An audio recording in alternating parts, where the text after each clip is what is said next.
أرضنا أعراضنا ونساؤنا مليارنا والعالمين. كان النبي صلى الله عليه وسلم يجيب عمرو بن العاص لما سأله، قال يا رسول الله من أحب الناس إليك؟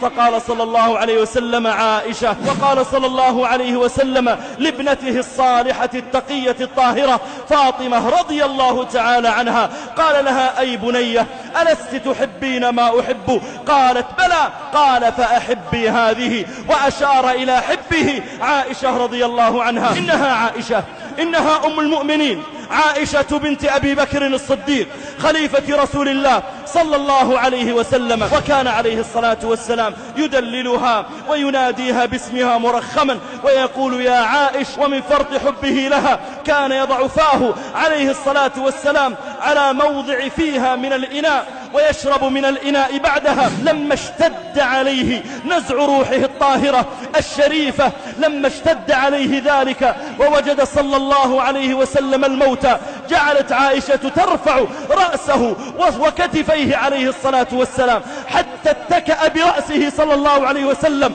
على صدرها، فصار أعلى رأسه يضرب في ذقنها وأسفل وجهه المبارك هو في نصف صدرها، حتى مات صلى الله عليه وسلم وهو على مثل هذا الحال. ولقد اجتهدت شرذمة الروافض بسب وتكفير المرأة التي شهد الله تعالى بعفتها ونزل القرآن ببراءتها الطيبة مبرأة من فوق 7 سماوات. لقد امتلأ قلب هذا الأحمق بالحقد والضغينة فأظهر الأمراض الدفينة، فكفر أم المؤمنين وحبيبة سيد المرسلين، وأخذ يشير بيده الآثمة مقسما ويقول بالحرف الواحد إني أريد أن أثبت أن عائشة بنت أبي بكر اليوم في النار، بل هي في قعر جهنم، وهي معلقة اليوم بقدميها في النار تأكل الجيف وتأكل من جسدها. ثم راح يتنقص زوجة رسول الله صلى الله عليه وسلم ويقع في عرضها، فقاتل الله تعالى الروافض ما أقبح ألسنتهم وما أنتن كلامهم. فهل يصدق بالله عليكم، هل يصدق اليوم في محبة النبي عليه الصلاة والسلام من يبغض حبيبته ويسبها ويلعنها؟ هل يصدق أيها المسلمون في محبة آل بيت رسول الله صلى الله عليه وسلم من يلعن زوج النبي صلى الله عليه وسلم ويحتفل بوفاتها؟ بالله عليكم يا عقلاء، كيف يدعي الرافضة محبة النبي عليه الصلاة والسلام وأحمقهم المطاع في لندن يحتفل بوفاة عائشة؟ أين رئيس حزب الله الذي ثار للسستاني وجعجع وغلا؟ أين بياناته؟ أين خطبه؟ أين زعيقه؟ أين انتصاره لأم المؤمنين؟